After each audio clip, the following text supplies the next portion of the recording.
Barishal online school কর্তৃক আয়োজিত online ক্লাসের আবারও তোমাদেরকে স্বাগতম। সুপ্রিয় শিক্ষার্থী বন্ধুরা, সম্মানিত অভিভাবক বৃন্দ এবং যারা আজকে আমাদের সাথে লাইভ ক্লাসে যুক্ত আছেন, সবাইকে শুভেচ্ছা, অভিনন্দন এবং ধন্যবাদ জানাচ্ছি। আমি পলাশ দাস, সহকারী শিক্ষক, নিয়ামতী আদর্শ মাধ্যমিক বিদ্যালয়, বাকেরগঞ্জ, বরিশাল। সৃষ্টিকর্তার অশেষ কৃপায় আজও আপনাদের সামনে লাইভে আসার সুযোগ হয়েছে। আজ অনেক দিন পরেই লাইভে আসলাম। আমার মোবাইলে একটু জটিলতা থাকার কারণে বেশ 2 সপ্তাহ আমি আপনাদের সাথে লাইভে আসতে পারিনি। তো আজকে আবারও সুযোগ হলো।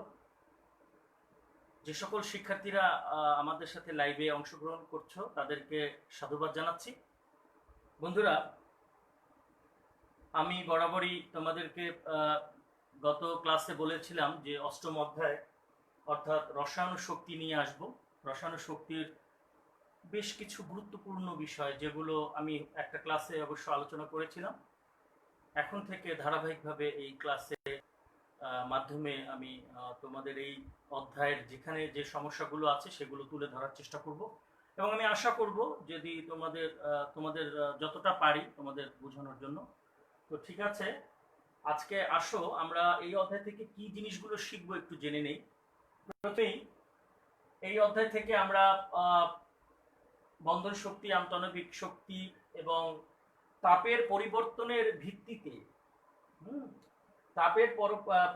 ভিত্তিতে তোমার এই যে শ্রেণী বিভাগটা করা হয়েছে এই বিষয়টা নিয়ে তোমাদের সাথে আলোচনা করব। প্রথমেই আসো বন্ধন শক্তি জিনিসটা কি। বন্ধুরা, এই অধ্যায়ের সবচেয়ে একটা গুরুত্বপূর্ণ বিষয় হচ্ছে বন্ধন শক্তি। তোমরা জানো যে বন্ধনে আবদ্ধ পরমাণু একে অপরের সাথে যে আকর্ষণের মাধ্যমে যুক্ত হয় তাকেই কিন্তু বন্ধন শক্তি বলে। যেমন তোমরা যদি খেয়াল করো যে 2টা হাইড্রোজেন পরমাণু একটা হাইড্রোজেন অণু গঠন করে। 2টা হাইড্রোজেন পরমাণু মিলে যখন একটা হাইড্রোজেন অণু গঠন করে তখন 2টা হাইড্রোজেন পরমাণুর কিন্তু একটা বন্ধন শক্তি থাকে। 2টা বন্ধন শক্তি পরস্পরের সাথে মিলে একটা হাইড্রোজেন অণু তৈরি করে। তো এই হচ্ছে বন্ধন শক্তি। তোমাদেরকে যদি আর একটু অন্যভাবে একটু বোঝানো যায়, আমি একটু চেষ্টা করি। এখানে তোমরা মনে করো হাইড্রোজেন প্লাস হাইড্রোজেন, 2টো হাইড্রোজেন মিলে কি হলো H2। তাহলে এই H2 মানেই হচ্ছে H and H। তাহলে এই 2টা হাইড্রোজেনের মধ্যে কিন্তু একটা শক্তি আছে। হ্যাঁ বন্ধুরা, এই যে 2টা হাইড্রোজেন পরমাণুর মধ্যে একটা শক্তি, এই শক্তিটাই কিন্তু হচ্ছে বন্ধন শক্তি। কি বন্ধুরা, বুঝতে পারছো তোমরা? এখন বন্ধন শক্তি আসলে কি, মানে একটা পরমাণু আর একটা পরমাণুর সাথে মিলিত হওয়ার যে শক্তি, ঠিক আছে, যে বন্ধনে আবদ্ধ একটি পরমাণু আর একটি পরমাণুর সাথে কিভাবে মিলিত হবে সেই শক্তিটাই কিন্তু হচ্ছে বন্ধন শক্তি। ঠিক আছে বন্ধুরা, বন্ধন শক্তির সাথে কিন্তু আরো একটা জিনিস তোমার লিঙ্ক থাকে, সেটা হচ্ছে আন্তঃআণবিক শক্তি। তোমাদেরকে যদি বলা হয় যে আন্তঃআণবিক শক্তি জিনিসটা কি, তাহলে তোমরা কি ভাববে?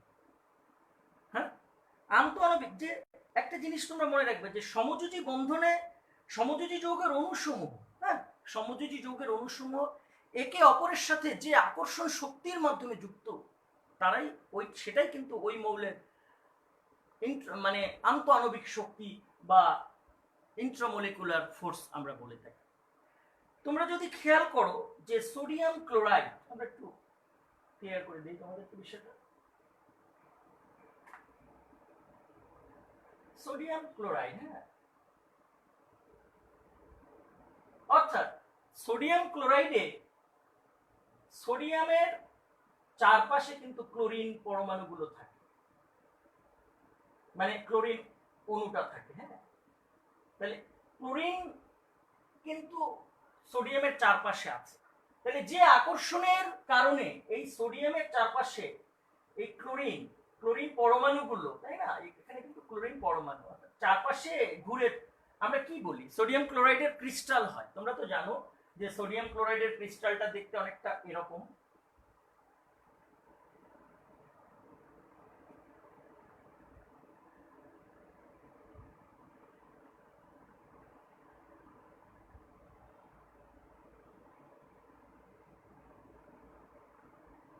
এখানে যদি সোডিয়াম থাকে তার প্রত্যেকটা পয়েন্টে কিন্তু একটা করে ক্লোরিন থাকে, এপাশে একটা এপাশে একটা, লিখলাম না। তাহলে সোডিয়ামের চারপাশে কিন্তু ক্লোরিন পরমাণুগুলো যে আকর্ষণের মাধ্যমে যুক্ত তাদেরকেই কিন্তু আন্ত আণবিক শক্তি বলে। বন্ধন শক্তির সাথে আন্ত আণবিক শক্তির একটা মিল হচ্ছে, বন্ধন শক্তিও আমরা একটু আগে বললাম যে কি, যে বন্ধনে অংশগ্রহণকারী যে অর্থাৎ বন্ধনে অংশগ্রহণকারী দুটো পরমাণুর মধ্যে যে আকর্ষণ, এবং আন্তঃনবিক শক্তিও কিন্তু এক ধরনের বন্ধন শক্তি। কিন্তু আন্তঃনবিক শক্তির ক্ষেত্রে কথাটা হচ্ছে একটু অন্যরকম। সেটা কি, সেটা হচ্ছে তোমার সোজা ভাষায় বলতে গেলে যে সমযোজী যৌগের অণু একই, এবং এরা কিন্তু সমযোজী যৌগের অণু হতে হবে। সোডিয়াম ক্লোরাইডের ক্ষেত্রে হতে পারে, তাছাড়া তোমরা মনে করো পানির ক্ষেত্রে হতে পারে, এরকম অ্যামোনিয়াম ক্লোরাইডের ক্ষেত্রে হতে পারে। হ্যাঁ, অর্থাৎ সমযোজী হতে হবে, যাই হোক সেটা সমযোজী হতে হবে। ঠিক আছে, তাহলে এই যে দুইটা জিনিস আমরা বুঝলাম, দুইটা জিনিসের পরেই আমরা চলে যাব তাপ। আমাদের সবচেয়ে গুরুত্বপূর্ণ যে জিনিসটা সেটা হচ্ছে যে তাপ পরিবর্তনের ভিত্তিতে শ্রেণীবিন্যাস। তাপের পরিবর্তনের ভিত্তিতে তোমার রাসায়নিক বিক্রিয়াকে কিন্তু দুই ভাগে ভাগ করা যায়। একটা হচ্ছে তাপোৎপাদী বিক্রিয়া, আর একটা হচ্ছে তাপহারী বিক্রিয়া। তাপোৎপাদী বিক্রিয়া আমরা যদি একটু আলোচনা করি বন্ধুরা, এক্সোথার্মিক রিঅ্যাকশন, তাপোৎপাদী বিক্রিয়া, খেয়াল করো তোমরা, তাপোৎপাদী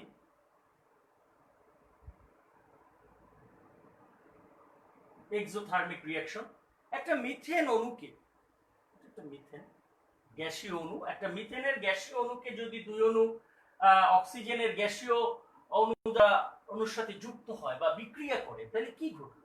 মিথেন অক্সিজেনের সাথে বিক্রিয়ায় এক অণু মিথেন অণু, এক অণু গ্যাসীয় মিথেন অণু, দুই অণু গ্যাসীয় অক্সিজেন অণুর সাথে যুক্ত হয়ে কার্বন ডাই অক্সাইড গ্যাসীয় অণু তৈরি করলো এবং দুই অণু পানি তৈরি করলো। প্রশ্নটা হচ্ছে এই কার্বন চলে গেল কিন্তু অক্সিজেনের কাছে, মিলে কি হলো? Carbon die oxide.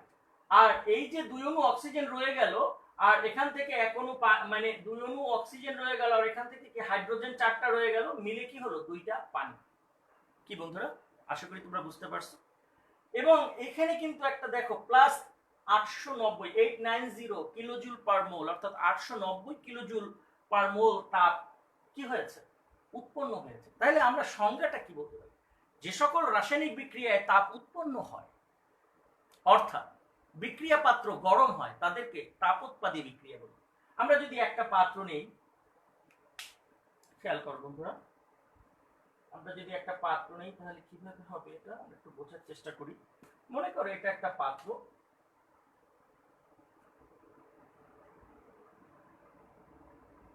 এই পাত্রে তুমি মিথেন নিলে,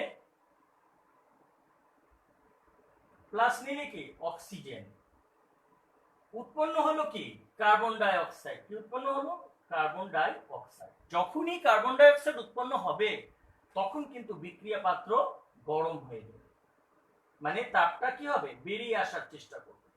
তাহলে যখন তাপ বেরিয়ে আসার চেষ্টা করলো তখন আমরা কি বুঝলাম? যে রাসায়নিক বিক্রিয়ার ফলে তাপ উৎপন্ন হয়েছে, বিক্রিয়া পাত্র গরম হয়েছে। তাহলে যে সকল রাসায়নিক বিক্রিয়ায় তাপ উৎপন্ন হয়, অর্থাৎ বিক্রিয়া পাত্র গরম হয়, তাদেরকেই কিন্তু তাপোৎপাদী বিক্রিয়া বলা হয় বন্ধুরা। কি বুঝতে পারছো? এখন খেয়াল করো, আমরা যদি এই বিক্রিয়াটাকে মনে করো আমরা এইভাবেও লিখতে পারি, বা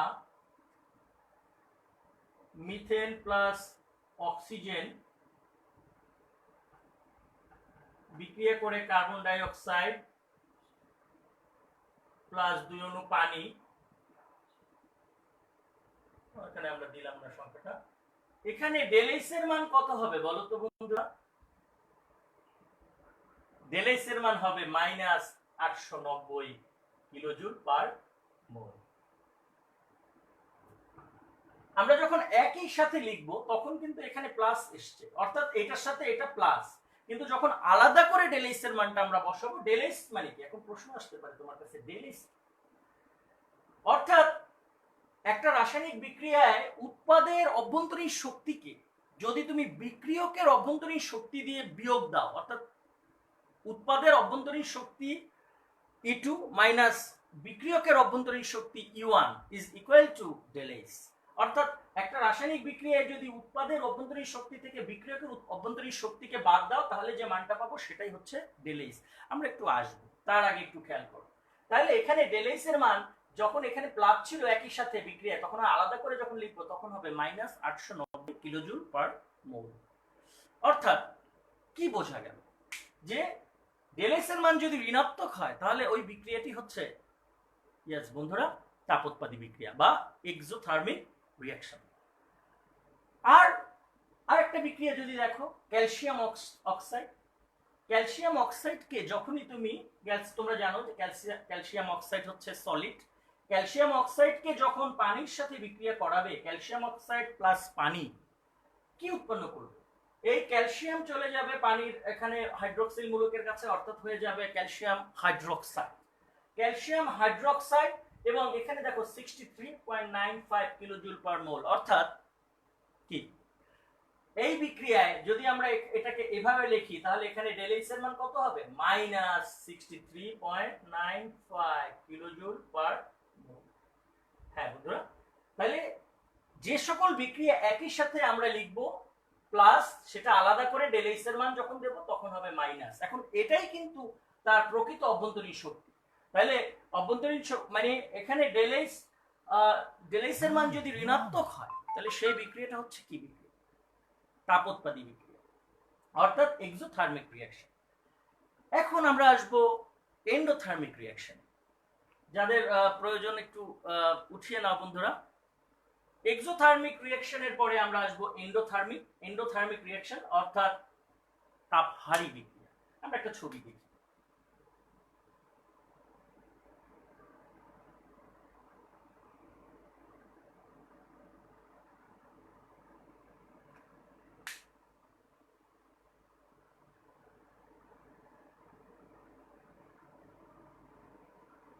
বন্ধুরা,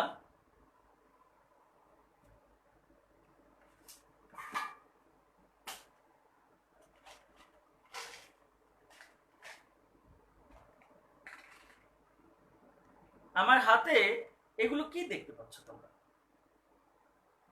একটু ভালো করে দেখো, দেখা যায়? হ্যাঁ বন্ধুরা, এগুলো হচ্ছে ক্যালসিয়াম কার্বনেট। এই হচ্ছে ক্যালসিয়াম কার্বনেট। ক্যালসিয়াম কার্বনেট গুলো দেখতে কেমন দেখো তো, ক্রিস্টাল কেমন না, বড় বড়। এই ক্যালসিয়াম কার্বনেটকে যদি তুমি একটা টেস্ট টিউবে নিয়ে তাপ দাও, কি ঘটবে একটু খেয়াল করো। এই ক্যালসিয়াম কার্বনেটকে যদি তুমি তাপ দাও, ক্যালসিয়াম কার্বনেট হচ্ছে একটা সলিড পদার্থ, অর্থাৎ ক্রিস্টাল, তোমরা দেখতে পাচ্ছ। এই ক্যালসিয়াম কার্বনেটকে যদি তুমি তাপ দাও তাহলে উৎপন্ন হবে, এখান থেকে যে জিনিসটা চলে যাবে, যে বাতাসটা মানে যে যখনই তাপ দেবে তখন দেখবে যে এটা কালো হয়ে গেছে। কালো হওয়ার পরে নিচে যে জিনিসটা পড়ে থাকলো সেটা একটা জিনিস, আর একটা জিনিস এখান থেকে উড়ে যাবে, নাকে ঝাঁঝালো গন্ধ বের হবে। তাহলে যে জিনিসটা উড়ে যাচ্ছে সেটা কিন্তু কার্বন ডাই অক্সাইড, আর যেটা নিচে কালো পড়ে রইলো সেটা হচ্ছে কি, সেটা হচ্ছে ক্যালসিয়াম অক্সাইড। তাইলে ক্যালসিয়াম কার্বনেটকে তাপ দিলে calcium oxide plus carbon die oxide উৎপন্ন হয়। তোমরা খেয়াল করে দেখবে এই বিক্রিয়ায় পাত্রটা কিছুটা হলেও, মানে এখানে এই বিক্রিয়াটা একটা তাপহারী বিক্রিয়া। অর্থাৎ এখানে ডেল এইচ এর মান কিন্তু বাম পাশে ছিল বিধায় প্লাস, এটাকে যদি এপাশে নিয়ে যাই তাহলে হবে মাইনাস। হ্যাঁ, তাহলে দেখো এই যে ক্যালসিয়াম কার্বনেটকে তাপ দিলে calcium oxide plus carbon die oxide, এখানে ডেল এইচ এর মান কি হয়েছে 176, মানে 176.8 কিলোজুল পার মোল। অর্থাৎ এই বিক্রিয়ায় তাপমাত্রা হারিয়েছে, অর্থাৎ বিক্রিয়া পাত্র কিছুক্ষণ পরে কি হয়েছে, ঠান্ডা হয়েছে।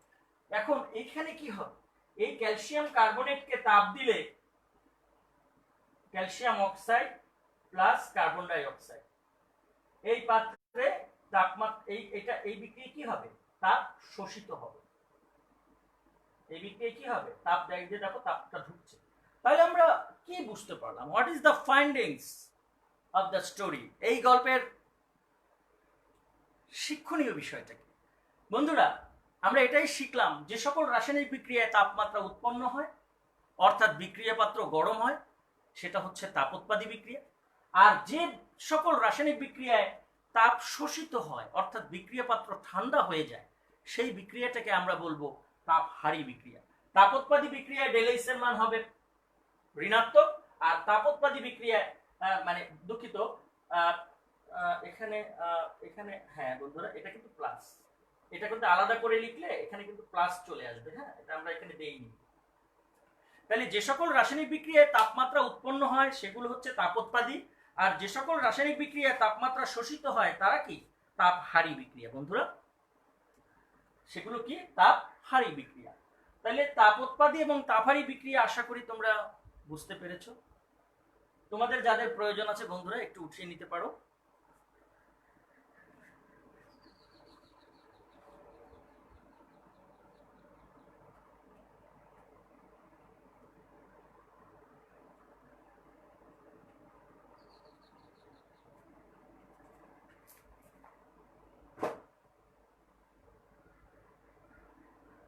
আশা করি অনেকেই উঠিয়ে নিয়েছো।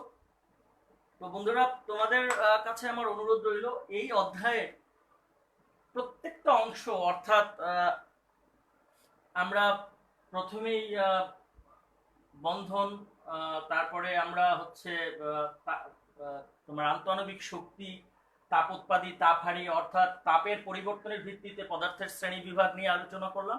এইভাবে আমরা স্টেপ বাই স্টেপ সামনে আগাবো। তোমরা যদি মনে করো যে কোথাও তোমাদের বুঝতে কষ্ট আছে বা অসুবিধা আছে, জিনিসটা বোঝো না, আমাকে অবশ্যই কমেন্টের মাধ্যমে জানাবে। আর এখন কিন্তু অনলাইন হওয়ার কারণে তোমাদের সাথে আসলে আমাদের সরাসরি যোগাযোগ হওয়ার সুযোগ নেই বললেই চলে। করোনার প্রকোপ প্রতিদিনই বাড়ছে। স্বাস্থ্যবিধি তোমরা মেনে চলবে, ঘরে থাকবে, বাবা মার কথা শুনবে, আর শিক্ষা ব্যবস্থাকে এগিয়ে নিয়ে যাবে অনেক অনেক দূর, এটাই আমাদের প্রত্যাশা। আর এই অনলাইন ক্লাসের মাধ্যমে যদি তোমাদের সামান্য একটু শিক্ষা আমরা দান করতে পারি, তাহলেই আমাদের এই প্রচেষ্টা সফল হবে।